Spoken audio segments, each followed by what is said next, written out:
Mr. Alex is a seasoned internal audit professional who works in the utility sector. He is extensively involved in the Institute of Internal Audit Board both as a board member within the Albany New York chapter, as well as member of the IIA Emerging Leaders Taskforce. In 2017, Mr. Alex was recognized as the IIA on the Rise Emerging Leader. Mr. Alex also has contributed to the Internal Audit Magazine. To date, he has 4 articles published, one receiving the 2021 IIA Magazine Outstanding Contributor Recognition, and another being recognized as top 10 Your Voices blog of the 2021. So without wasting the further time, Mr. Alex, you can just start to continue, and we are looking forward for a great session from your side. Thank you, and I appreciate you having me here and for the great introduction. So hello, everyone. Welcome to this presentation on building a better auditor through soft skill development. My name is Alex Rusate. A quick disclaimer before we start, all the following opinions are expressed are mine and not of my employer. Just got to do that quick little sign off before we continue. Who am I? We just went through it, but I got a background in financial, IT, and operational auditing, and I've been doing auditing for the past 9 years, ever since I graduated from school. So this is something that I've always wanted to do. I went to school and was part of the IIAP, the internal auditing educational program there through the IIA, and I've just been passionate about auditing ever since I did an internship when I was younger. So for learning objectives for the day, there's a saying, you don't know what you don't know. And when it comes to soft skills, people are often not aware of the skill gaps they can be working on. Because of this, the learning objectives will first cover off on identifying development opportunities. We will then cover common soft skills that can help you become a stronger auditor and position yourself for growth. The soft skills we will be covering off on include active listening, relationship building, and multitasking. So first, we'll start off with identifying development opportunities. The first thing that you are going to want to do when you're developing, identifying these opportunities is to be introspective, meaning looking inside yourself and being honest with yourself as far as what you could improve on and what you're currently good at, so your strengths and weaknesses. One way you could do this is analyzing past successes and failures. If you spend time to look back and be honest with yourself, you could build a list of strengths and weaknesses based on past experiences. A practice I do after every audit is take some time to reflect on how I could improve on the next audit.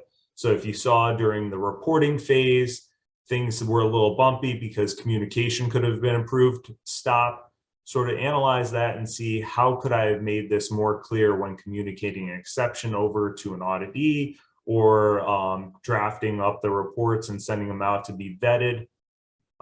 These are good ways to be able to sort of decompress after an audit and see how you can improve for the next one. That way you're continuously improving and building up your skill set.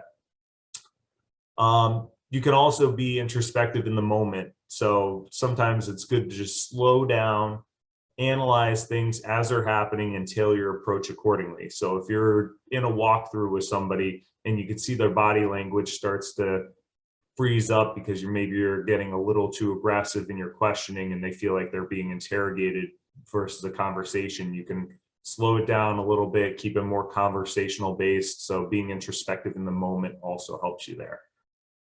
You can also elicit candid feedback.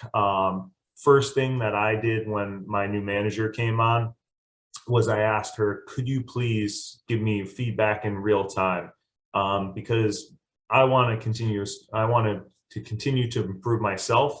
And if I'm only hearing feedback every 6 months or every year during my formal evaluations, it's not going to help me to be able to improve myself as quick as I am hoping to.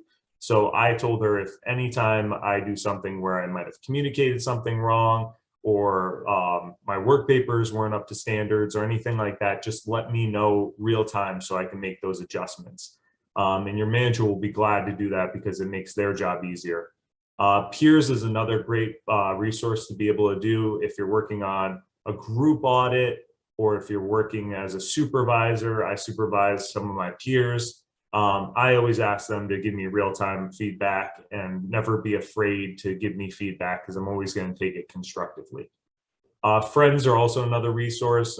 Your friends will, at least for my friends, they'll always be honest with me to a fault. So if I'm not communicating right, or if I'm handling something wrong where it could be better, I have an open dialogue with them to be able to let me know and build that up, because if I'm doing it with my friends, I'm probably doing it in the workforce as well.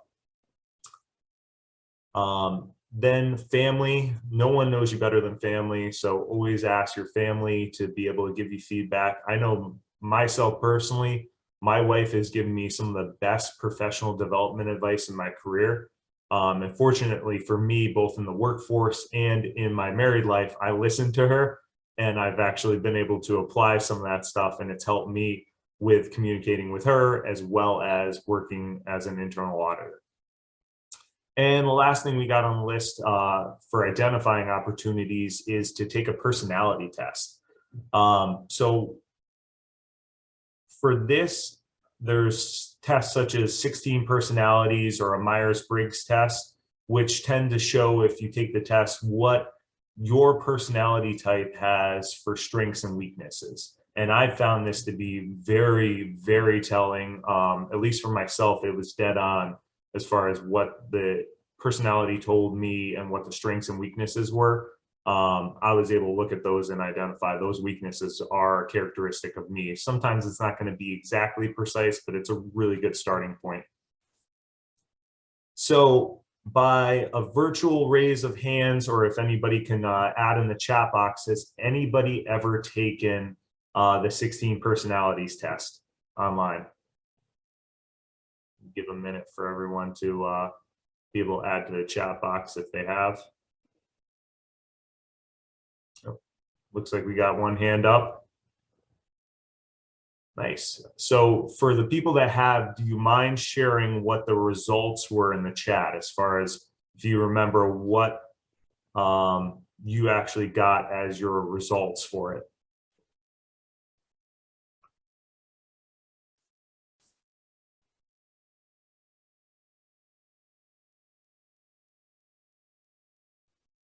Okay. So maybe I'll jog your memory as we're going into it for the next one. So my next slide here, I'm going to be able to open up and show, here are the 16 different personalities. And what they do is they categorize them into 4 groups. There's analysts, diplomats, sentinels, and explorers. And I'm quickly just going to pull this over and give you a quick walkthrough of it, because this is something that I think has a lot of value in doing, because it can build up a list for what you can work on from a soft skills development standpoint. So for the first 4 of the personalities under the category of diplomats, there's advocates, which are inspiring and tireless idealists, mediators, which are always eager to help for a good cause. Then you have protagonists, which are inspiring leaders, able to mesmerize their listeners. Then you got a campaigner, who is always finds a reason to smile and is very sociable. Going into sentinels, you have the logistician. This is a practical and fact-minded individual whose reliability cannot be doubted, a defender who's always dedicated and warm. Protector will always defend their loved ones, and they characterize this as a nurse. Then you got the executive, who is excellent administrator, unsurpassed at managing things or people. Counsel, who is a caring person, and social and popular with people. And then for the explorers, you got the virtuoso, who's a bold, practical experimenter and master of all kinds of tools. The adventurer, flexible, charming, artistic. The entrepreneur, smart, energetic, very perceptive to people. And then the entertainer, spontaneous, energetic, enthusiastic, etc. So if you go through this, maybe as I was reading it through, you might be able to categorize yourself as one of these already. But if you go through the personality test, it will tell you what you are and then show the strengths and weaknesses characteristic of that personality. So thought it was a really great tool to be able to work off of. And then I wanted to give an opportunity to share my results and some of the strengths and weaknesses associated with that, to be able to give as a prime example of how I was able to take this and be able to build from it. So my results, I fell into the Sentinel category as a turbulent executive. My strengths are that I'm dedicated, strong-willed, and an excellent organizer. But my weaknesses are that at times I could be inflexible. I find it difficult to relax sometimes, and difficult in expressing emotions. So for this, you might think offhand, some of this stuff doesn't matter as much to internal audit, but difficult expressing emotions. Sometimes if you're coming off as an internal auditor, you're not as relatable if you're just sort of more mechanic and like cold. So I have tried to be in a professional way, show a little bit more enthusiasm, or show a little bit more caring towards the people, trying to express my emotions a little bit more to be more relatable and build stronger relationships because of that. And then just relaxing, having like good relaxed conversation with auditees as you're doing walkthroughs or talking to them. It helps to loosen them up as well. So I've been trying to work on that and build these up now that I've seen them in practice here. So for polling question number 1, we're going to try to get that up on the screen, but if we can't, I ask that you just please submit your answers into the chat box.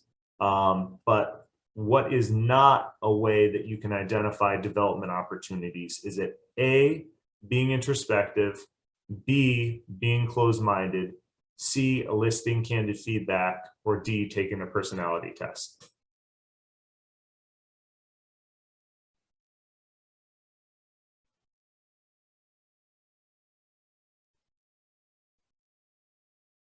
And this is for what is not a way.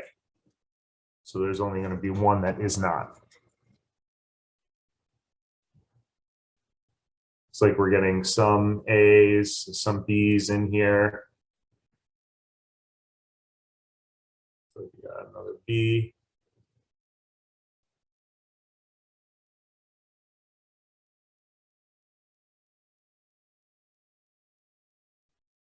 Okay, looks like we're getting majority of B.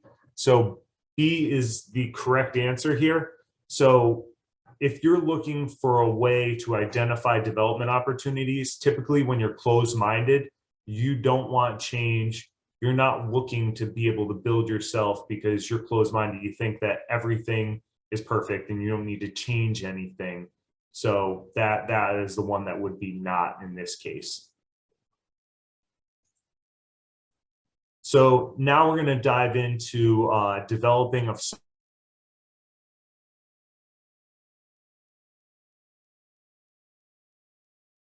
soft skills that you could develop as an auditor. Just broke it out into 3 different things that you could work on that I think are really important for being an internal auditor.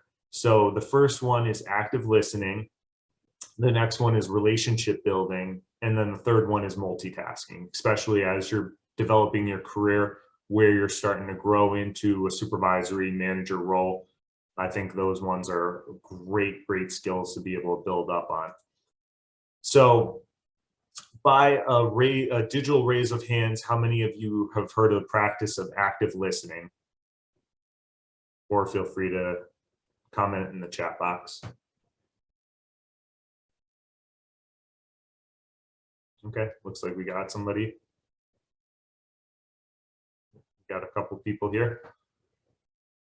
So active listening is a practice of preparing to listen, observing what verbal and nonverbal messages are being sent, and then providing appropriate feedback for the sake of showing attentiveness to the message being presented. This form of listening conveys a mutual understanding between yourself and the person. So as an auditor, enhancing your active listening skills can help you to increase your effectiveness. Auditors cannot audit what matters if they do not listen to understand what matters, because you're not going to be inherently the expert in the process. As an auditor, you come in and your understanding is a mile wide and a foot deep, where the subject matter expert, they're like a foot wide and a mile deep. So they're going to be knowing their process way better than you. So listening is key, especially during the planning process where you're getting to understand the process more, where the risks are, the related controls. Listening is a key thing here. So the Center for Creative Leadership breaks up active listening into 6 key characteristics. 1, paying attention, 2, withholding judgment, 3, reflecting, 4, clarifying, 5, summarizing, and 6, sharing. So we're going to walk through those 6, and it will help to show how applying those 6 can make a stronger audit end product at the end of the day and make you a better auditor. So for number 1 here, we have paying attention. One of the initial key steps to active listening is paying attention to your auditee. When first sitting down with an auditee, set a comfortable tone that gives him or her an opportunity to think and be able to speak. If an auditee feels like they're being interrogated, the auditor is more likely to get yes or no answers versus the insightful response that you get in a casual conversation. To that point, allow some wait time before responding, and do not cut auditees off or finish their sentences or start formulating your answer before they have finished. I know for me, that's something I've worked on, because I might be excited to dive into something, and right when they finish, I like come off with something. I might be too quick to come off or too excited, and then they might get into like a defensive posture, or they might sort of let you talk more than letting them talk. And you really want to have them be driving the conversation when you're doing walkthroughs like that. You should also pay attention to your body language as well as your frame of mind when engaging in active listening. Be focused on the moment and operate from a place of respect as to the listener. If your mind is on the next meeting or a different deliverable, you might not be able to truly absorb what the auditee is saying. So one thing that I've seen with this is just like for body language too, if I'm sitting in a meeting with my arms crossed like this, then I'll see them do that, or I'll see them start to get more of a defensive posture, because this is just human instinct that you're covering yourself up as like a defensive mechanism. So then people just get naturally defensive. So be an open stance as you're listening to them, pay attention to them, nod in affirmation to show that you're listening and that you understand. It's a really good thing for paying attention and showing the people that you're paying attention. You end up getting more out of them doing it that way. So now we're hitting the second polling question. I can see it popped up on the screen here. What should someone not do when focusing on paying attention? A, set a comfortable tone. B, nod in agreement. C, allow for wait time after someone is done speaking. Or D, multitask on your computer. And this is for what would someone not do when focusing on paying attention.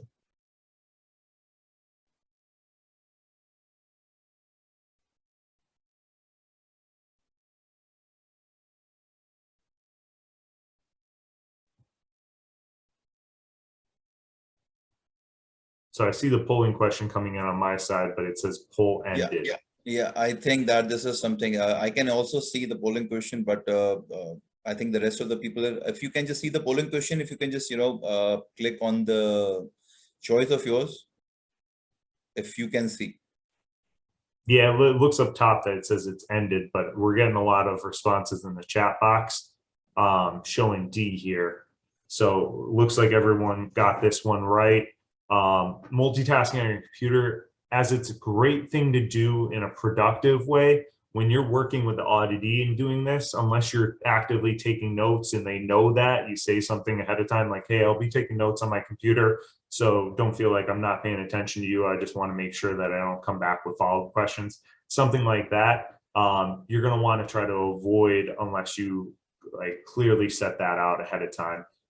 Because they're going to feel like you're not paying attention to them because your head's down, you're looking up occasionally. They just won't feel like you're valuing their time. And because of that, they're less likely to be able to work with you to be able to build stuff out and give you all the details that you need to do a proper audit.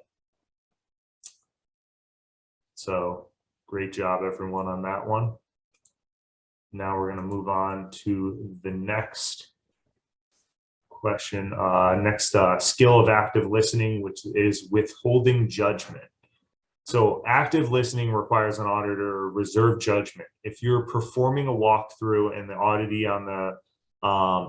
is walking through the process and states that there's a segregation of duties issue, make note of that issue and discuss it once the auditee has concluded walking through their process.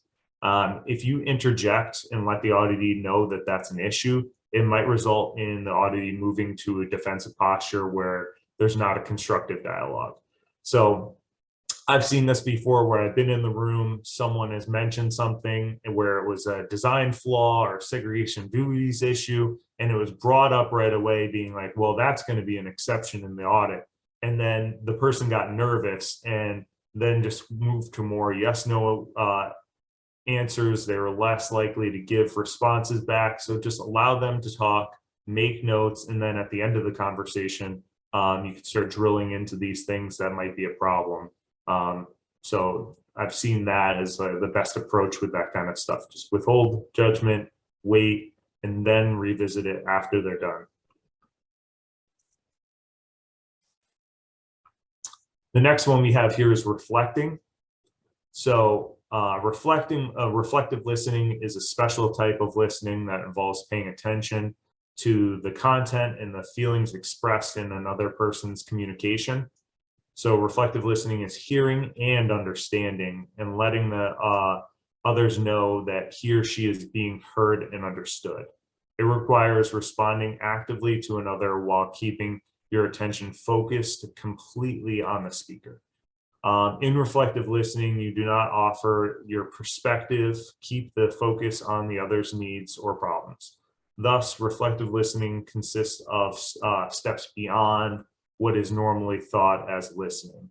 So you're going to be hearing and understanding what the person is communicating through words and body language to the best of your abilities, and then responding to the other person by reflecting the thoughts and feelings you heard in his or her words, tone or voice, body posture, and gestures. So it's a big thing because a lot of people just hear, but like paying attention to how they're communicating things. If they start saying something where it seems uncertain or they're hesitant to give it up, you might want to be able to revisit that after they're done talking and sort of ask more. And that's where typically they're like, well, it works like that most of the time, but there's something here, and it ends up being potentially something that is an audit matter that you have to drill into more. So while providing your undivided attention and reserving judgment as the auditee speaks, it's important to reflect during the conversation to affirm and demonstrate your understanding to the auditee. An example is when an auditee makes a statement such as, we are following our controls, however, we are still encountering problems that our controls don't address. So in response, as an auditor, you might paraphrase that the auditee said, like what the auditee said by saying something. So it seems like the controls might not be addressing all the related risks here, because if they have a set of controls, but they're still running into problems, it's most likely that either there's a design issue with those controls, or it might not be addressing all the risks that exist in the process. So paraphrasing is an effective tool that helps to ensure that you and the auditee are on the same page at the end of the meeting. The next skill we have here is for clarifying under active listening.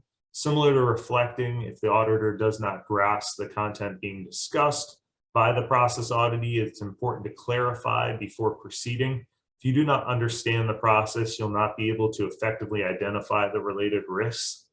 So ask the auditee to either reiterate or rephrase the statement so you can either better understand it or just ask them to be able to work through it. It also helps to ask the auditee how that step ties into the overall process to get a better holistic understanding of the process.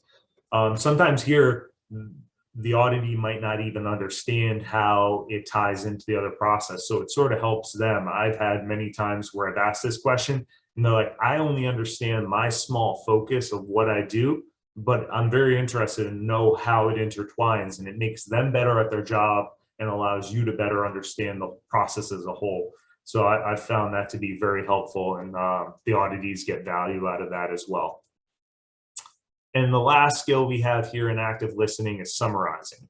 So at the end of a meeting or walkthrough, our second to last skill we have, it is vital to summarize the key elements of the conversation. Often for auditors, this will include summarizing the key risks and controls identified during the conversation. Summarizing will potentially avoid misunderstandings while developing the audit. So if you think that there's a control in place and you just make note of it and don't summarize at the end, they don't have the opportunity to correct you until potentially the audit plan comes up on their desk and you've already created something, drafted it before it gets approved, and then you have to go back and redraft it all and get an understanding. So summarizing really helps with that to avoid any kind of miscommunication. And the last one that we have here as for a skill under active listening is sharing. So as you hone in on your listening skills, you can incorporate sharing into your active listening. Auditees inherently understand their processes in great detail, but they are unfamiliar with the audit process. These can sometimes struggle with identifying key risks and controls. By sharing both a fundamental knowledge of auditing and how to view the auditee's processes through a risk lens, the auditor can garner a mutually beneficial relationship with the auditee. This relationship enables the auditee to better address the functional areas risks and help the auditor to ensure that there is a strong control environment at the organization. Many auditors have already been effectively practicing these 6 active listening skills to a certain extent. However, there's always room for an improvement. So effective mastery of active listening will further aid you to come into audits with the skills to listen and identify what matters so you can be an effective auditor at your organization. I know personally for me, I'm continuing to work on all of these. So I'm sure it's the case for most of you that there's some room to be able to improve, and you're going to see as you're building up these skills that it's going to help you in your audits. And then just keep it interactive. I have a little video to play for you that summarizes a little bit of what we just learned with active listening through an interactive video.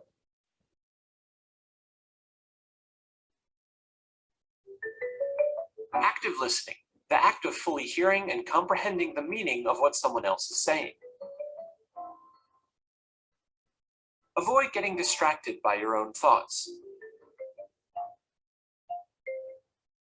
Focus on the speaker and topic instead. Try not to interrupt the other person. Let them finish and then respond. Use door openers. These are phrases that show you're interested and keep the other person talking.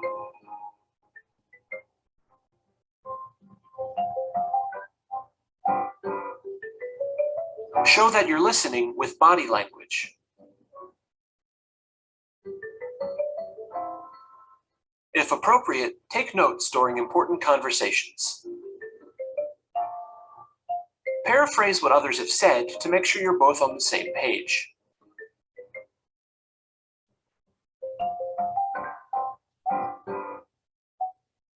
Thanks for listening. So you can see in that video, we went through a couple things that we already walked through, but it's good to see it in a video form just to see how it can sort of conflict with if you start your own conversation, you dominate away from theirs, could pull away from what they're working towards. And potentially from an audit perspective, you might not get all the information you need. So the next polling question we have here is, which of the following is not one of the 6 key characteristics of active listening? So we have A, reflecting, B, clarifying, C, telling, or D, sharing. And it looks like we're starting to get some responses in.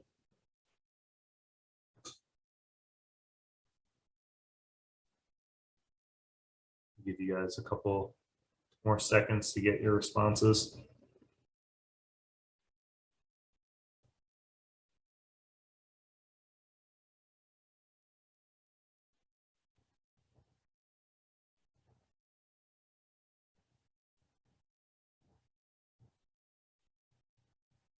We're sitting at 47% to put these in. So make sure you guys submit yours so you can get your CPs.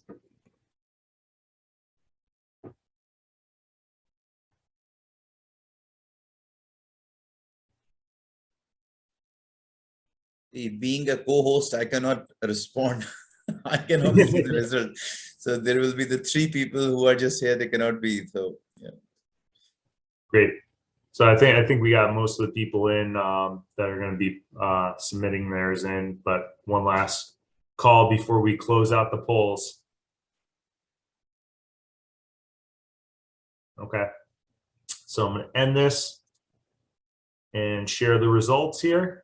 So as you can see, most people selected telling, and that is correct.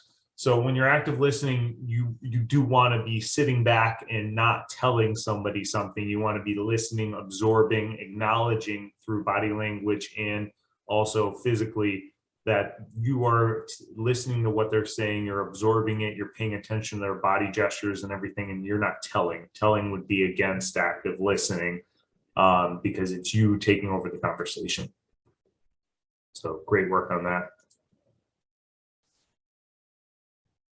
So the next area that we're going to go into is a soft skill that's great for internal auditors to build up is relationship building. Naturally, as an internal auditor, sometimes other departments are going to be defensive right off the bat because you're coming in and evaluating their process and potentially going to write them up for any kind of exception. So people are just naturally defensive. So building relationships with other departments is great to be able to sort of break that stereotype that internal audit's the bad guys because they know you at a personal level. So first thing is just to be authentic. If the auditee feels that you're not being yourself and being robotic, they will likely act the same way. You could still be professional and open up to the auditee to build a relationship and have a productive audit. The next one we have here is developing mutual respect. So respect is a two-way street. You'll need to be respectful to your auditee in order to gain their respect. A great way to show respect is to acknowledge that they have a primary job outside of the audit and that you'll work with them to the best of your abilities to try to make it as little of an impact as possible on their jobs. And that showing that consideration goes a long way for them, and I've found that that people are willing to work with you better if you're willing to work with them. Next one, maintaining open communication. Internal auditors can get exposure to critical information sometimes through the simplest means. Developing professional relationships with different departments opens the door to many audit opportunities. It could be as easy as informally discussing issues facing their department that could expose potential process flaws or opportunities for improvement.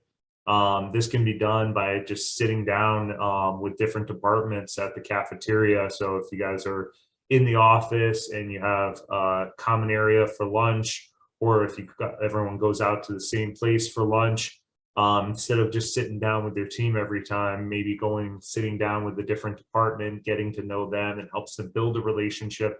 Sometimes they talk about stuff that you might be able to help out with. Another way is just to be able to stop by their office casually, just come by, say hello, check in, or just send a friendly chat message. So small things, but after time it builds up and you're able to build a relationship with them.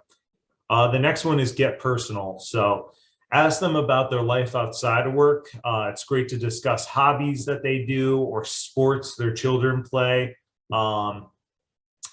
This is a great way for people to open up because it's things that they're passionate about. People love their kids. They love that their kids are playing sports or doing some kind of thing, or the hobbies that they do, they're passionate about.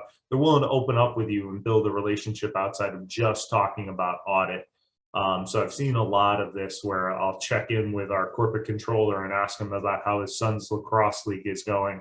And it changes the posture of the conversation from something that's just audit focused to something where it's a little bit enjoyable for him. And the last one here, I don't know if you guys have heard this term, but don't be a gotcha auditor. You don't want to have people think that you're just there to write up exceptions and that's it. We come in always and we say we audit for the risk and value add. So we're not coming in, we don't have a quota for exceptions. We want to make the organization better. So coming in, you never want to be heard as a gotcha, known as a gotcha auditor, to be excited to find exceptions with the auditee. If you do find something and you show that you're excited, it's going to cause them to have a bad taste with working with you, and you won't have a strong working relationship after that. So try to avoid that and really show that you're just looking to be able to make the audit cover off on all the top risks, and you're not looking to be able to get exceptions there. And I think that people will respect that because everyone's got pride in their job and they want to do the right thing at the end of the day. So I got another quick video on some steps to relationship building. Get this loaded up.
So one of the things that I saw in there that really resonated is just making sure that you have boundaries with when you're building work relationships.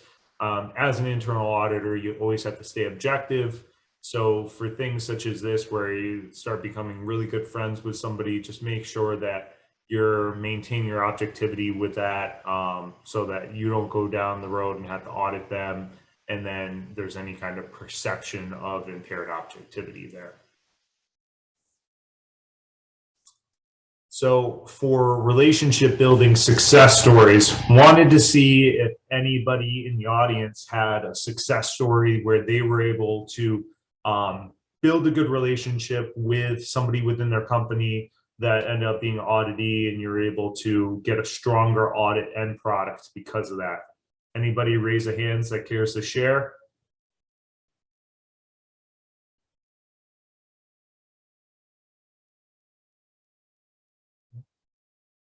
Oh, Sumesh, I think if we can unmute you, that's to unmute you. Do you care to share your experience that you had? Yeah, okay, that would be a quick one. So I was working for this company in Oman. It's called Mustafa Sultan. And we were basically, we were the trade representatives for major multinationals across Europe and America. And so we would face a lot of audits from the principals. So as an internal audit head, they invited me in for a consulting assignment wherein I was asked to advise the warehousing and logistics and the supply chain team to how to enhance the control and set up a proper pharmaceutical warehouse, which will match up to the requirements of the principals. And this also needed an IT solution, which would also, ensure that the medicines and the consumers which came in, which had expiries, needed to be tracked properly. Those systems were not there because we were using, normal. We were basically dealing with a lot of engineering items and components, but this was a special requirement which was needed for one of the businesses. So we worked together. We had a cross-functional team. They took my inputs, and then they really and when the auditors came in from the principals, it was a very successful story, and we managed to win a major award. Major contract from Abbott. Abbott is one of the principal business houses, which is basically handling a whole lot of pharmaceutical products. So, and we managed to win the dealership in Oman. So that was a success story where our consulting, inputs provided a significant business gain, which increased our turnover maybe by around 30-40% at the group level. That's great. Thank you. I appreciate you participating. So I'll share one of the quick ones that I have. So one of the things that we started doing, our internal audit department at a past job, was to sit down. We didn't sit down together at lunch. So we would either go sit with another group, or we would sort of spread out and meet other people to sort of build up that relationship, because prior to our coming in, internal audit had a bad reputation. So that was one of the things that we're trying to change.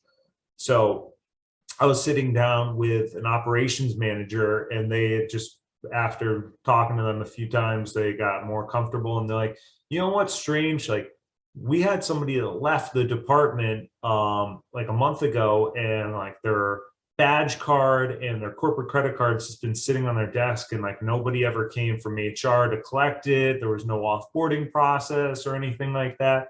So it piqued my interest. So I went over, because I knew where he sat, and saw the badge. And then I was like, let me test this. So I went to the front door and checked it. And sure enough, it opened up the front door a month after the person had been terminated. So I reached out to my CAE and asked, hey, I saw this. Is there, if I look into this more? And I found that 80% of the badges, 80% of the terminated people during the year still had active badge access, and the HR wasn't collecting the badges. So that person just happened to leave it, but most people were taking them with them. So terminated people can get into the building at any time, which was a security risk and a major flaw, both from physical security and from HR. So we were able to fix that problem just because I sat down with somebody at lunch and was able to build a relationship with them. So I thought that was a nice little opportunity where getting to know and building relationships helped out with your auditing. So we got the fourth polling question here. Which of the following is a way of building a business relationship? So A, only discussing internal audit matters. B, asking about their family. C, limiting all communication to email. Or D, expressing pleasure delivering an audit finding to them. So it looks like the polling questions are out there and people are starting to respond.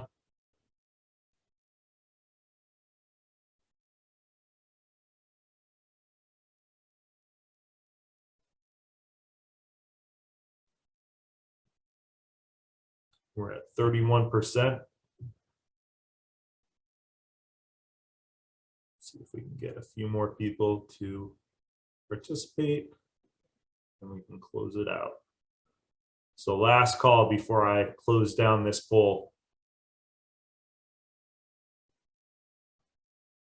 Okay. So I'm going to end it and then share the results. A couple trickling in here. So stop sharing, share results. Most people said asking about their family is that. And that is true. So which of the ways is a way of building a business relationship? Ask them about their families. It like opens up the door to them. Discussing only internal audit matters is just keeping it to business. So you can eventually build up a relationship by just doing that, but it's not a most effective way of being able to get it out and talking to them, and then expressing pleasure delivering audit findings.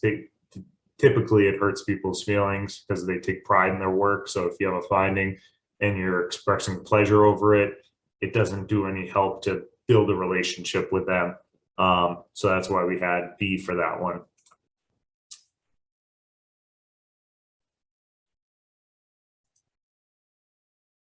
So moving on to the next.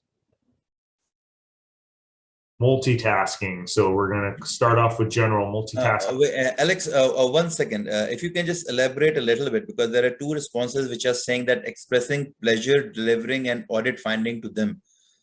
So why it is not considered as a building of the best relationship?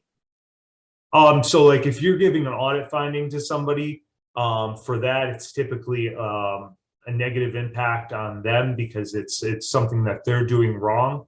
So if you're happy that they got it, it's one thing to deliver it in a professional way, but if you're expressing pleasure, like, hey, look, I gotcha, you're conceived as a gotcha auditor at that point, because this is something that they're doing wrong that you're writing them up for. So if you're happy about it, it typically rubs off wrong on them and doesn't build a strong relationship. So that's why I had that one in there. It's typically comes off bad. So I tend to approach this in, I'll deliver it in like a pleasant way to people, but I'm not happy to give a finding to someone.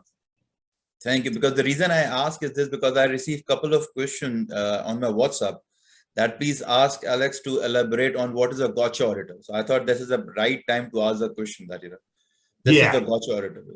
Yeah, that's a gotcha auditor. Like if you find an audit finding in front of somebody, you're like, yeah, I gotcha. That's what it's called, a gotcha auditor. You should never be happy to give a finding, especially show any kind of happiness to the people, because it's something that the company is doing wrong or can improve on. So no one wants to feel like you're just out there to try to get them in trouble. So that's what the gotcha auditor is. Like, no one wants to be perceived as that, because it ruins relationships with auditees, because they think that you're just there to be able to get as many exceptions on a report as possible. And you should convey that you're there to mitigate risks and add value to the company.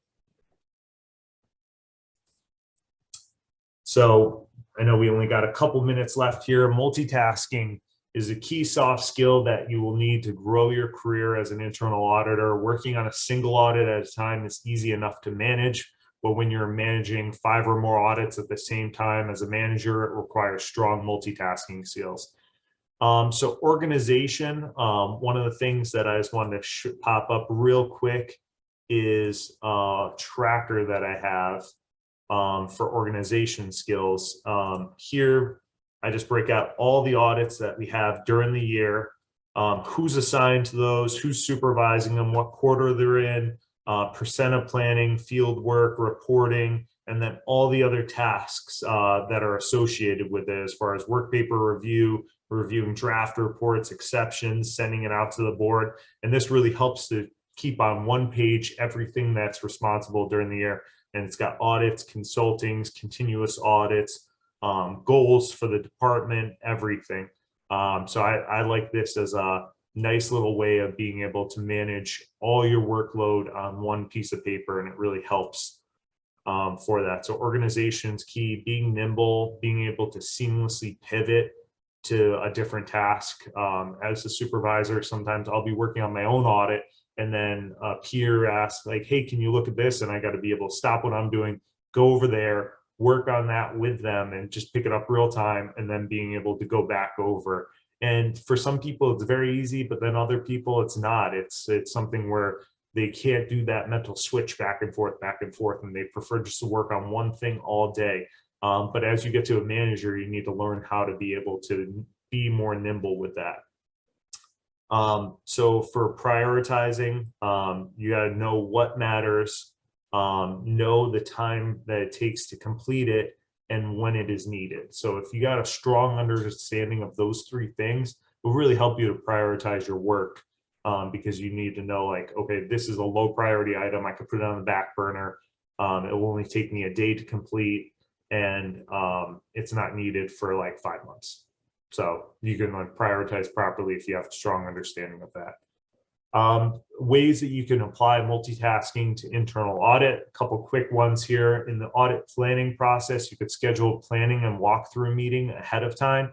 I know for me, I'll be collecting information, and I like to schedule something a week before I'm even prepared, because sometimes I got to get like 4 VPs on one meeting, and to get their calendars aligned, by the time I'm ready to meet with them, their schedules are booked out for a week and a half. So it's inefficient to do it that way. So try to schedule things ahead of time. Begin as you're in the reporting phase of your previous audit. So as you're drafting up a report and everything, you could start the planning for the next audit. That way you're sort of working on 2 things at a time. It helps you with multitasking, and it also allows you to dive into the next audit where you're already up to speed on everything, opposed to like once you issue the report, starting the planning for the next one. And that's all up if your CAE prefers it another way, that's great. For us, we like to do this because it's a little bit more efficient. Sometimes during the reporting phase, it can lag where things are up at VP review or CAE review, and you're just sitting there waiting for it to get done. Field work for document request lists. A good thing is staggering due dates out based on complexity of the requests. If you got some easy, quick requests, you can put them out maybe a week time to be able to get it. And then the more complex requests where you're asking for 50 different samples or something like that, you give 2 weeks. That way you can get immediate support back, so you're not waiting for everything all at once. And then set calendar reminders when due dates arrive. I've seen other auditors in the past where they've forgotten, like, oh yeah, that's due, and then they follow up with them like 5 days after it's due, and then it's another 3 days before you get it. It's a good way to be able to, right when you send out the document request list, set some internal calendars. That way you remember and you're able to do it, because if you're working on multiple audits, it's easy to forget. And then for field work, schedule team touch points, especially as a supervisor or somebody that's managing people. You need to be able to track their progress and know what's going on. So having team touch points is great for that. Have an understanding of where the bottlenecks are in the process. If you have one piece of evidence that's going to satisfy 4 different controls, but like they're slow to get it or something that's wrong, being able to identify those bottlenecks and fix them quick will help to be able to avoid any kind of like backlog in the future, and allow you to complete your audits on a timely basis. And then know any kind of potential exceptions or findings early. That way you can fully vet them out, and then it's not any kind of last minute surprise to the auditee. Communicating those things as quick as possible is the best practice, because no one wants to feel surprised at the end of the audit by an exception that's been sitting on your desk for 3 weeks.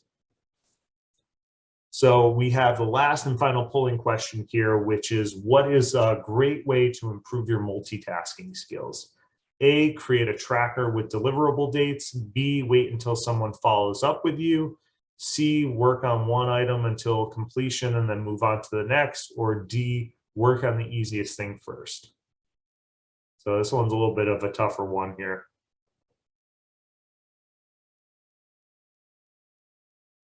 Looks like we're getting a decent amount of responses back.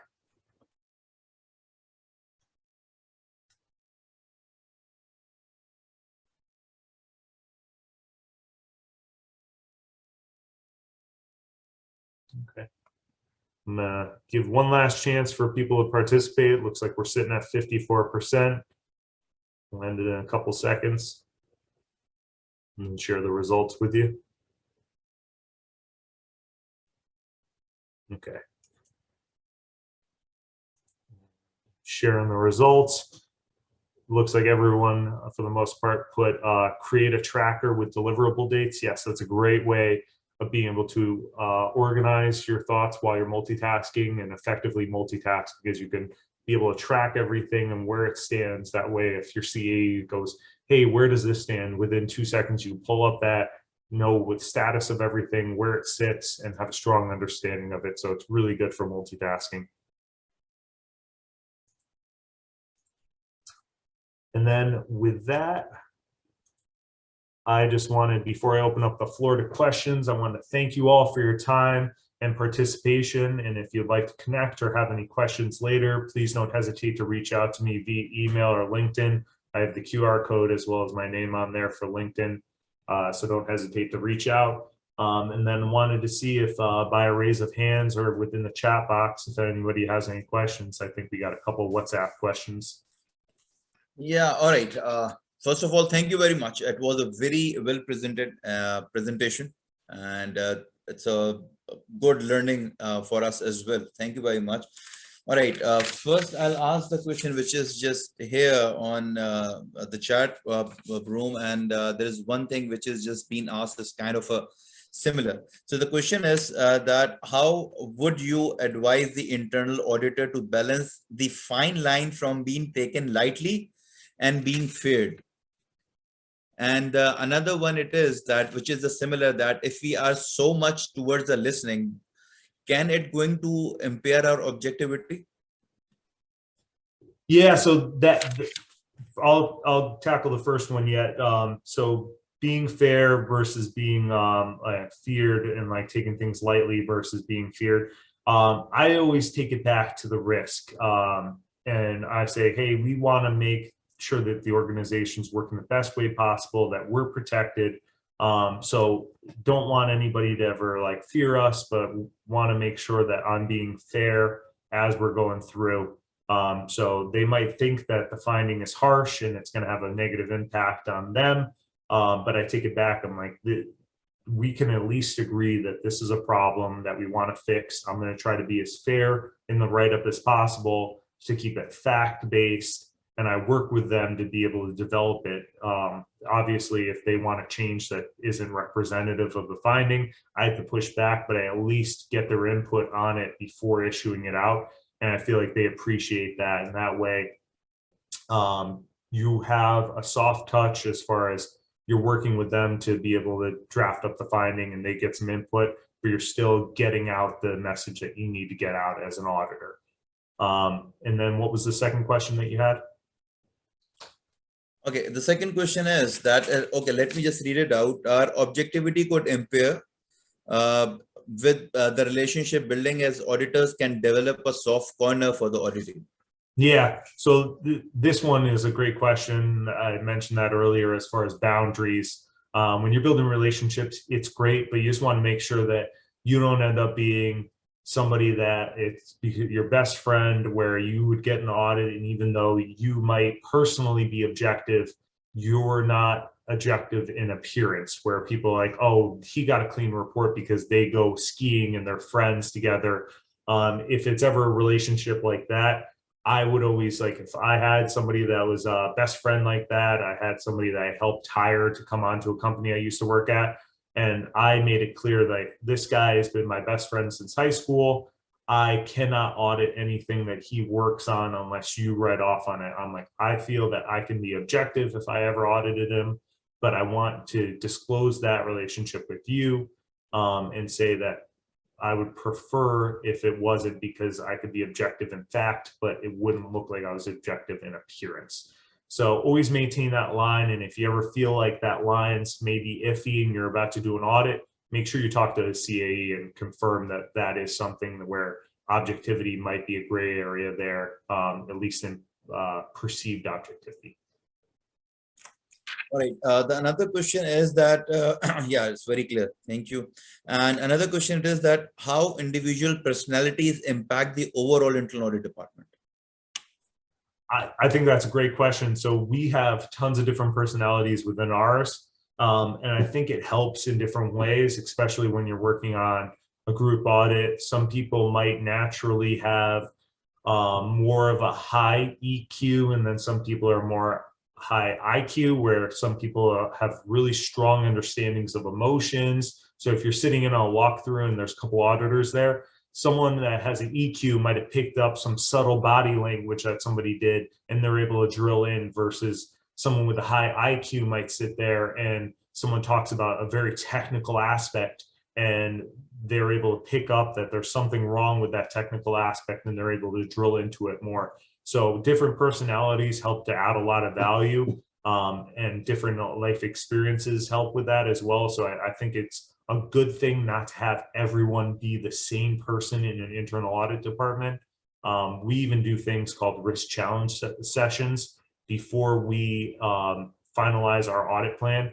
We have to present it to the rest of the department and have them try to pick holes in it. And you get a perspective totally different from your own, and it ends up making the audit way better, because you have certain preconceived notions as an auditor, and you might not view things the same way as somebody else. So they come in and they patch a blind spot that you might have, and it makes your audit better. So I think it's great to have different personalities within an audit department. Right. The last question, that what are the barriers to the active listening? The barriers to effective listening. Sometimes if you're just naturally, like for me, naturally, sometimes I just get excited to talk and I want to always give an input, or I like to relate things to my own personal experience. Someone's talking about time that they like went on a lake, and I'm like, well, I went to this great lake. And that's where effective listening, you just want to sit back and you don't want to interject. You want to be able to sit back and relax. So someone that might be a naturally outgoing person that likes to participate and likes to share their experiences, that could be a natural barrier to effective listening, because you just need to sit back and relax. Also, if someone is sort of a fidgety person where they like to multitask, I know some people that just sitting down and listening is tough for them, because they're like, oh, I'm going to do this, or I'm going to get on my phone and do this while I'm listening to you. That could be another barrier to effective listening as well. All right, one question. I don't know whether it's related or not, just pop out that how to overcome the incompetency of the leader. Can you rephrase that question, please? How to overcome the incompetency of the leader. Of the leader? Yeah, if the leader is incompetent, so how you can overcome this thing? As far as the CAE, your boss, or the like? Yeah, let's say that if the CAE is incompetent and the team is all of the same opinion, so. Yeah. So one thing with that is like sometimes you can manage up. You never want somebody that's leading you that might be incompetent. But if you can manage up, and especially if the whole team is at a consensus, you feel like they're making decisions that aren't in the right practice for the internal auditing standards or for the risks associated with it, you can go in and be able to talk to them and sort of push to be able to manage them in the right direction, as long as they're not too stubborn with that. It's a tough position to be in, to be frank, but there's small little ways to be able to suggest things to make them think that they're the ones that are making the decision without actually telling them that they need to change their ways. Okay, I would like to add a few things in for this one. Is this that, see, the learning never stops, and we are, as the auditors, we are here to just teach and to just make, not the teach is not the right word, but to just give the knowledge, to transfer the knowledge. We just, our also standards say this thing that we have to just give the knowledge to the audit committee, to the board of directors, to the executive management. The same thing can be goes for the leader of the CAE of the department. If everyone thinks that there is a potential of the incompetency, then the whole of the people, they make the audit department, and everybody, they can just share the knowledge or enhance the knowledge of the CAE. So in this way, it can be just tackled down. I can just see the hand of Abbas. Yes, Abbas, please. I have a question, actually, if you allow, Mr. Yeah, sure. By the way, Alex, Abbas is also our board member of the IIA Oman, and a very active member as well. Alex, thank you very much for a very informative session. I just wanted to ask what could be how you view the role of audit culture in the organization in helping internal audit to have good relations within the organization? Because in one organization, it can be like perfectly fine getting audited, sharing the problems with the auditor and jointly, looking for the solution. And in another organization, people may tend to jump out of the window once they see the auditor. Yeah, a great question. So that's one of the things. I came into a department one time where half the department was brand new because they had to get rid of a lot of people because there was a terrible culture where it was more seen as the police of the company than anything else. And it wasn't the right message. So they cleared out, brought in new people, and that was where we started just having lunch with different departments, getting to know them, building relationships. And I think building a relationship with them to see that you're not just a bad guy, gotcha auditor, that you're a regular person that is just looking to be able to make the organization the best possible. I think that will really help with the culture. Making that switch is very difficult because all it takes is one bad experience to sour a relationship, and you could have 50 good experiences after that, and it still takes time to break that preconceived notion of what internal audit is. So it's really difficult, but it's just something you got to chip away one audit at a time, continue to build relationships, understand where potentially you can improve as a department and make steps each year to be able to build that up and get it stronger and stronger. And all it takes is one misstep to get back to that kind of image. So just continue to work hard on that and be aware is the biggest thing I would recommend.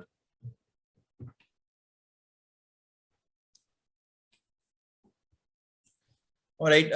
Thank you very much. I think that we are just ahead of a few minutes of the time. You have the email address of Alex. If there is anything you can just ask, that would be just great. And in the end, I would just like to thank you again. Thank you all for just coming. And thank you, Alex, for just giving such a wonderful presentation. And definitely the session is recorded. We're going to upload the recording in our website. And plus, I think that Alex is also going to share the presentation. So we're also going to upload the presentation as well. Thank you very much all for coming. Thank you very much, Alex, for just giving such a lovely presentation, and hope to just see you in our next CP session. Thank you very much. A good evening and a good night. Thank you, everyone. Appreciate the opportunity. Thank you. Bye.